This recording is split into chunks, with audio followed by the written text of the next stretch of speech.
Salut, bienvenue dans le fond du garage. Alors, pour cette petite vidéo, je vais vous parler du récepteur S6R.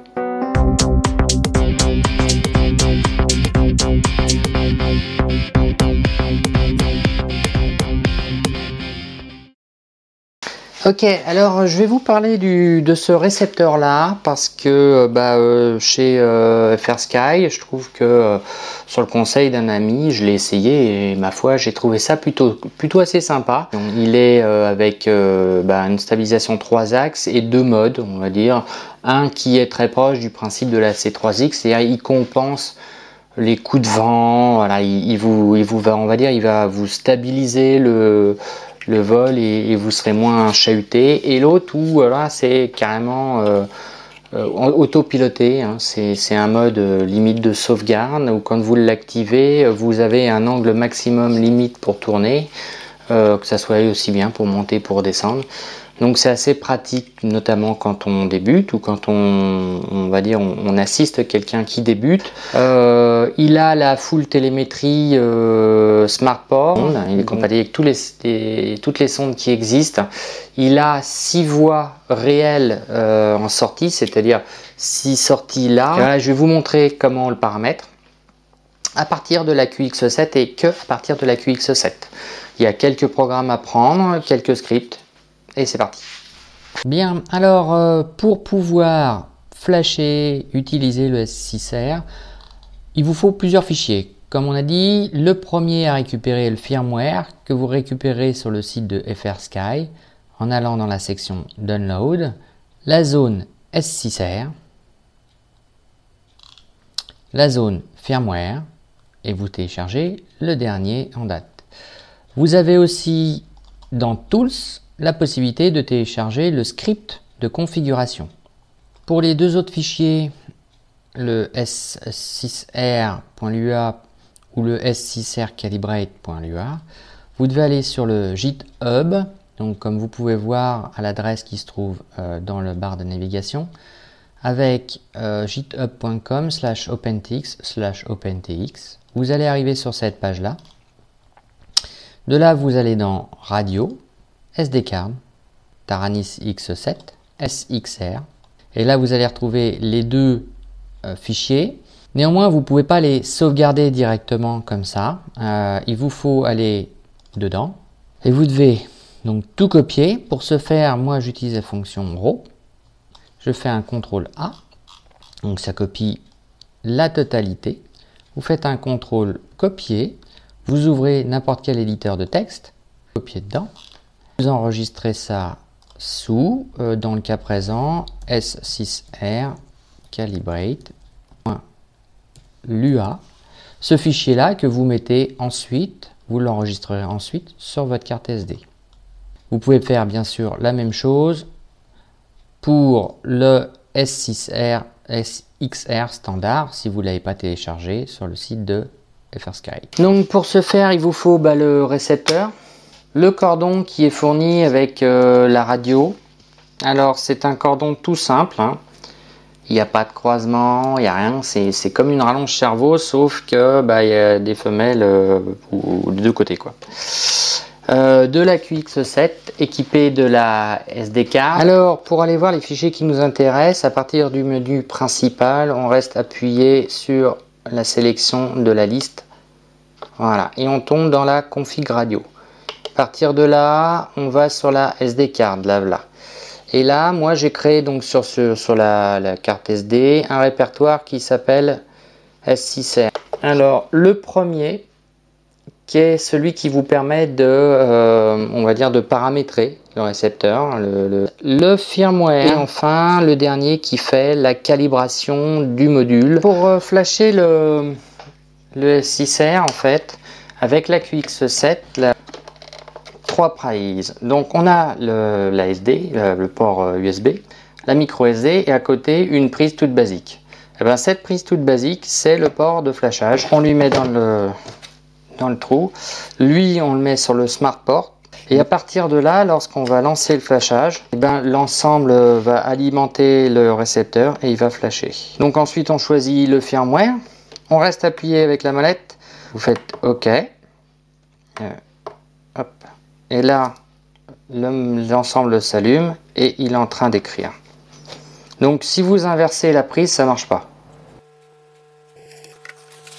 Donc voilà pour la petite histoire. Donc je viens de finir de flasher, mais je vais vous faire voir si j'ai inversé cette prise là. Donc si vous insistez, donc vous essayez, vous faites le flasher le module externe, vous faites OK et à un moment donné, il se passe rien, hein, ça réagit pas, le récepteur ne s'allume pas et il vous marque qu'il y a quelque chose qui répond pas. Hein, c'est bottom pin not respond.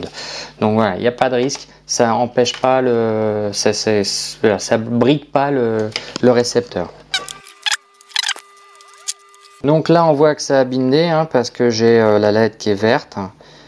À partir de là, une fois qu'il est bindé, on ressort, on retourne à nouveau dans notre gestion, là où on était tout à l'heure, sur le S6R pour ma part. Et là, on a les deux scripts qui vont intervenir. La première chose à faire, c'est la calibration, qui est la chose à faire avant de le mettre dans l'avion. On l'exécute, donc là, on dit on est OK. Et on suit ce qu'il nous demande. Donc là, il nous demande le label up, donc la face avant vers le haut. Une fois que c'est fait, on fait Enter, le label down, et on suit toute la manip qu'il y a à faire. Et voilà, une fois c'est fait, on appuie sur Exist. Enfin, pour finir, on va dans le script classique qu'on exécute. Et donc là, on lui donne un certain nombre d'informations, le type de delta, del. Vous avez delta et vtail, en sachant que c'est le module qui fait le mixage, le type de montage, s'il est horizontal, on a vers le bas, comme ça, on a vertical, donc là, voilà. Une fois que vous avez défini le type de montage, à savoir que suivant comment vous le mettez, par exemple on va le mettre comme ça, ensuite on passe à la page suivante. Là il va charger toutes les fonctions. Alors si la mise à jour du firmware n'a pas été correcte, cette page là, il n'y a rien qui s'affiche. C'est simple, ça avance pas. Là, il n'y a rien qui se charge. C'est-à-dire que s'il y a une incompatibilité entre votre firmware de la radio et celui que vous avez mis dans le récepteur, eh ben, vous pouvez rien faire. Ensuite, eh ben, vous pouvez soit directement désactiver le module, hein, c'est-à-dire qu'il ne sera plus en fonctionnement, hein, c'est tout simple. Soit ensuite, eh ben, vous allez pouvoir choisir par exemple à quoi sert le channel 5 et 6, donc notamment si vous avez des ailerons en 5 et 6 ou alors les auxiliaires. Donc ça vous permet par exemple le mixage, réglage pour les ailerons, vous choisissez sur lequel des deux il est. Ensuite, vous inversez le sens de rotation ici. Hein, ça se fait pas dans la radio, hein, tout simplement parce que si vous inversez pas ici mais directement dans la programmation, lui quand il va compenser toujours dans le sens où il pense que c'est bon. Et c'est là que ça s'inverse. C'est le sens à la fois de fonctionnement et de compensation. Vous avez les gains pour le mode stabilisé. Donc c'est plutôt pas mal. Et le mode auto level, donc ça c'est le mode autopilote, hein, là où on fait rien. Vous avez aussi la possibilité d'avoir le mode décollage, donc où là vous avez des gros gains pour vraiment que ça soit sympa. Et ensuite vous avez le mode knife. Les offsets, alors c'est les décalages de neutre. Par contre sur l'auto level en élévateur c'est très pratique parce que des fois quand on l'enclenche il a tendance à piquer du nez ou à monter. C'est là qu'on compense. C'est sur l'offset. Une fois que c'est fait, c'est tout. En fait, à chaque fois que vous faites la modification, hein, la communication est instantanée. Hein, ça modifie directement dans le module. C'est-à-dire qu'il n'y a pas forcément besoin de sauvegarder. Alors voilà, après avoir paramétré le récepteur par l'intermédiaire de la radio, donc c'est quelque chose qu'on peut aussi faire sur le terrain entre chaque vol.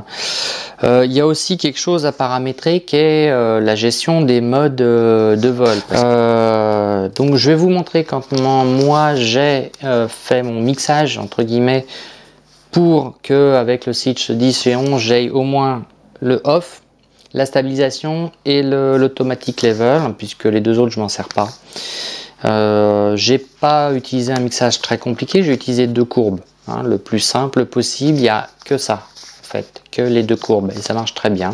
Il y a à savoir qu'il y a aussi le channel 9 d'utiliser qui permet d'ajuster le gain en vol en l'assignant par exemple à une valeur de potard. Alors Mon inter, c'est celui-là, tout simplement, hein, le A, là.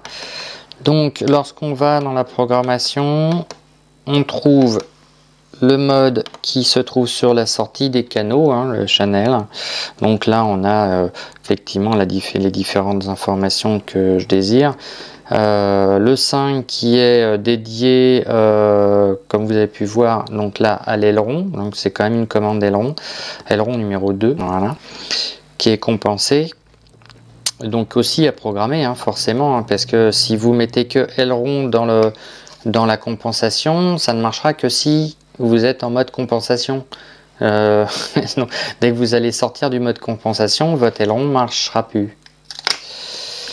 Ensuite, donc là, moi j'ai mis max en channel 9, mais vous pouvez mettre sur un potard, tout simplement. Et là, les deux courbes qu'il y a pour choisir avec le 10 et le 11. Donc, ils sont branchés sur le interrupteur numéro A, ou quand j'ai une position... Pilotage stabilisé, normal, pilotage assisté. Voilà, on reparlera de la jolie voix de la dame un peu plus tard. Où là, en fonction des deux courbes, j'ai mes 3 positions. Et ces deux courbes-là, voilà à quoi ressemblent. Voilà, la courbe 1, tout simplement, et la courbe 2, tout simplement. Alors ça reprend les indications, hein. Donc voilà, vous faites la même chose. Il n'y a aucun autre mixage, hein, sur le... Ici, c'est juste ça. Voilà, voilà. Alors, je sais que cette vidéo aura été particulièrement longue pour ce petit module qui est vraiment pas grand. D'ailleurs, je n'ai pas donné les dimensions, je vais en profiter. Il fait 47 mm de long, 23 mm de large, 14,5 mm d'épaisseur. Voilà, donc c'est quand même un récepteur qu'on ne met pas dans un parc flyer, ça va s'il n'est pas lourd, mais pas dans ce indoor. Donc j'espère que ça vous aura été utile. J'ai essayé de détailler vraiment tout le fonctionnement de A à Z, récupérer les fichiers pour les mettre sur la carte SD. Alors j'ai pas fait voir comment on mettait sur une carte SD, quand même il y a certaines limites. Comment à partir de la carte SD on programme ce petit module et le mixage pour pouvoir avoir au moins les 2 modes principaux, voire les 3 si on considère le off comme étant un mode en part entière. Donc j'espère que ça vous aura servi, que la plupart des tutos sont en anglais et que pour une fois j'ai causé en français. Mais je ne cause qu'en français. Ça tombe très bien pour vous. Donc voilà. Bah écoutez, à bientôt dans le fond du garage pour un autre épisode sur un autre truc concernant la radio. Je crois que c'est les voix sexy et sympa. Ah, ciao ciao.